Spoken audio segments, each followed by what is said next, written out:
So the scripture for today is from the Gospel of Luke, chapter 24, verse 21, and it reads, "But we were hoping," this is a quote, and the meditation is the following. "We experience great disappointments when everything is collapsing in which we hoped. We are bewildered. Why has this happened? And everything ahead is dark and joyless. In those moments, let us recall the words, 'Why are you so sad?' as Jesus said in Luke chapter 24, verse 17, and everything which followed that. Sad and deeply disappointed people are walking along the road. They have lost everything, and it is so hard for them. Jesus approached them and went with them, as it says in the Gospel, but they did not recognize him. And he also comes to us, approaches us, and walks with us when we are sad, but we are engulfed in our grief and do not recognize him. For a long time we do not recognize him walking next to us. Why are you so sad? Does he not know? Why is there any question? Of course he knows, but he wants them to express it, because this is what they need.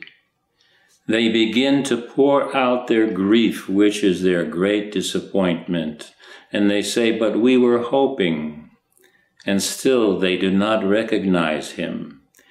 When he speaks with them, their hearts burn from his words. They feel light and warmth. And although their sorrow seems to be not yet relieved because they had not recognized him, his words are so comforting that they cannot bear to leave him, and they ask, 'Stay with us.' And he stayed. Then there followed joy and a new life, the conviction of things not seen, as St. Paul says in the letter to the Hebrews, chapter 11, verse 1. He disappeared from their sight, but they confidently walked forward, knowing in whom they had believed, as St. Paul says in his second letter to Timothy, chapter 1, verse 12, and their sorrow turned into joy, as it says in the Gospel of John, chapter 16, verse 20. It is truly the same with us. We need to tell him everything, although we do not know him yet, because he walks alongside and speaks to our soul. Let it answer him. He will answer it in turn, and adjusting to its state will so capture it with his words that a new flame will be lit in it, and it will tell him, 'Stay with me.'